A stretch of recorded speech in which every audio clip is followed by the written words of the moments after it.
평안하십니까 성도 여러분. 오늘은 에베소서 6장 1절부터 9절을 부모와 자녀, 종과 상전의 상호 복종이라는 제목으로 묵상하겠습니다.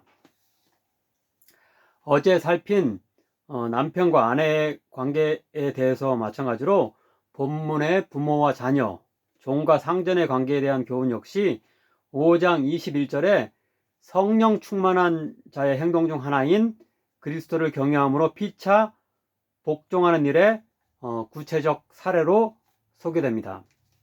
일찍이 그리스 철학자 아리스토텔레스가 국가를 이루는 기본 단위인 가정은 세 가지 관계로 구성된다고 했는데요.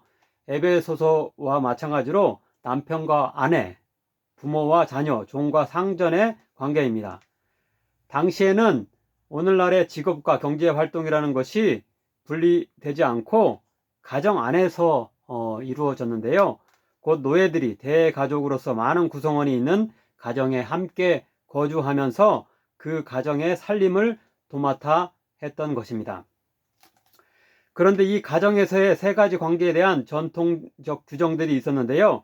그 전형적인 내용은 가장인 남자가 본성적으로 남편으로서, 아버지로서, 그리고 상전으로서 아내와 자녀와 종을 다스려야 한다는 가부장적 질서에 관한 것이었습니다. 성경에도 에베소서를 비롯하여서 이런 가정에서의 세 가지 관계에 대한 규정들이 여러 차례 나오는데요. 곧 에베소서 5장 6장, 골로새서 3장 4장, 디모데전서 2장과 6장, 디도서 2장, 베드로전서 2장, 3장 등입니다.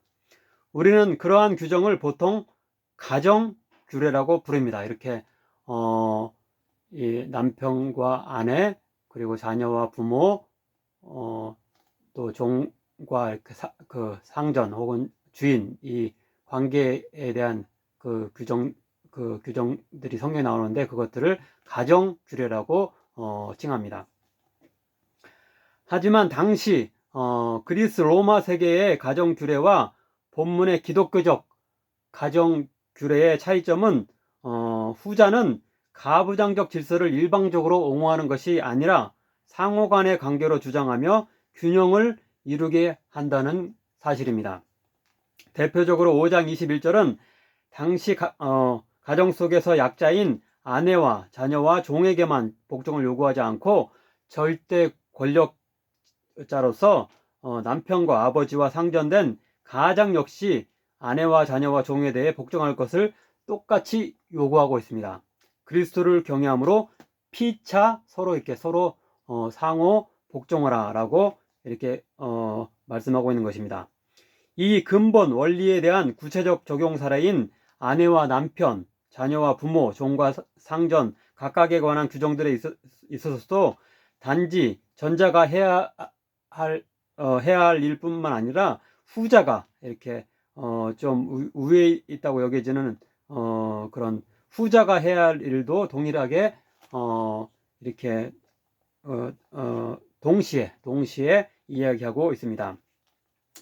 이제 본문 첫 단락인 1절부터 4절에 자녀와 부모의 관계에 대한 규례를 살펴보겠습니다. 먼저 1절부터 3절은 자녀의 의무에 대해 말씀합니다. 자녀들아, 주 안에서 너희 부모에게 순종하라. 이것이 옳으니라. 내 아버지와 어머니를 공경하라. 이것은 약속이 있는 첫 계명이니 이로써 내가 잘되고 땅에서 장수하리라. 부모에 대한 순종을 요구하면서 그 이후로 그것이 상식적으로 옳을 뿐만 아니라 출애굽기 20장의 10계명 중 제5계명에 합당하고 또 번영하고 장수하는 복을 약속받았기 때문임을 들고 있습니다. 아무쪼록 우리들도 부모님을 공경하고 효도하며 그분들의 말씀에 청종함으로 잘되고 복받는 축복을 누릴 수 있기를 간절히 바랍니다. 이어지는 4절은 부모 중 아버지의 책임에 대해 말씀합니다. 또 아비들아, 너희 자녀를 노엽게 하지 말고 오직 주의 교훈과 훈계로 양육하라. 당시 로마의 법은 가정에서의 아버지의 절대적 권력을 인정했습니다. 예를 들어 아버지가 아들을 감옥에 보내든지 채찍질 하든지 사슬로 매든지 들판에서 일하게 하든지 혹은 죽게 하든지 그 적절한 권세가 있다고 생각했습니다. 또한 그는 새로 태어난 자녀의 생사를 결정할 권위도 지니고 있었습니다. 약하고 불구로 태어난 자녀들은 죽일 수도 있었는데 대개는 물에 던졌으며, 또한 원하지 않는 딸이 태어나면 문 밖에 버리거나 내다 팔기도 했습니다. 이런 당시 문화 속에서 아버지에게 자녀의 감정까지 살펴가며 조심할 것을 요구하는 것은 매우 혁신적입니다. 너희 자녀를 노엽게 하지 말고, 자녀를 자신이 만들어낸 어떤 소유물이나 재산으로 여기는 것이 아니라 하나님이 주신 귀한 선물이며 대등한 인격체로 알고 존중하고 자녀와 살갑게 대화하며 도우려는 자세를 가질 때 좋은 관계를 유지할 수 있다는 말씀입니다. 특별히 끝부분이 오직 주의 교훈과 훈계로 양육하라고 말씀하는데요. 이것은 아버지 자신의 세상적인 상식과 지혜, 성공 방식보다는 예수님의 말씀에 근거하여 자녀를 가르쳐야 한다는 것을 뜻할 것입니다. 아무쪼록 가부장적 고정관념을 탈피하여 자녀를 대등한 존재로 여기며 존중하고 참된 신앙인으로 양육할 수 있는 우리 그리스도인 부모 되길 간절히 바랍니다. 두 번째 단락인 5절부터 9절은 예수 그리스도 안에서 종과 상전이 세상적 차이를 초월하여 하나 되는 기쁨을 누릴 수 있음을 말씀합니다. 바울 서신 중 최초로 쓰여진 것으로 여겨지는 갈라디아서의 3장 28절은 이렇게 선언합니다. 너희는 유대인이나 헬라인이나 종이나 자유인이나 남자나 여자나 다 그리스도 안에서 하나이니라. 이런 종과 자유인 또는 상전의 하나됨에 대한 말씀을 오해하여 어떤 종들이 신앙을 가진 상전을 함부로 대하는 일이 일어났던 것으로 보입니다.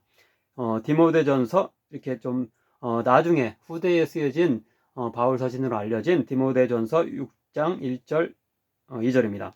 무릇 멍에 아래에 있는 종들은 자기 상전들을 범사에 마땅히 공경할 자로 알지니 이는 하나님의 이름과 교훈으로 비방을 받지 않게 하려 함이라. 믿는 상전이 있는 자들은 그 상전을 형제라고 가볍게 여기지 말고 더 잘 섬기게 하라. 이는 유익을 받는 믿는 자요 사랑을 받는 자임이라. 에베소서 역시 예수님을 믿는 자라면 종이든지 상전이든 무관하게 세상 사람들보다 더 상대방을 극진하게 존중하고 섬길 것을 명령합니다. 즉 사회적 신분과 상관없이 모든 사람을 마치 예수님을 대하듯 할 것을 요구합니다. 먼저 종들에 대한 말씀인 5절부터 8절입니다. 종들아, 두려워하고 떨며 성실한 마음으로 육체의 상전에게 순종하기를 그리스도께 하듯 하라. 눈가림만 하여 사람을 기쁘게 하는 자처럼 하지 말고 그리스도의 종들처럼 마음으로 하나님의 뜻을 행하고 기쁜 마음으로 섬기기를 주께 하듯 하고 사람들에게 하듯 하지 말라. 이는 각 사람이 무슨 선을 행하든지 종이나 자유인이나 주께로부터 그대로 받을 줄을 알미라. 오늘날은 노예 제도가 폐지되어 성경 당시와 같은 종과 상전의 관계는 더 이상 존재하지 않습니다. 다만 계약 관계를 통한 직원과 사장의 관계가 비슷하게 있다고 할 수 있습니다.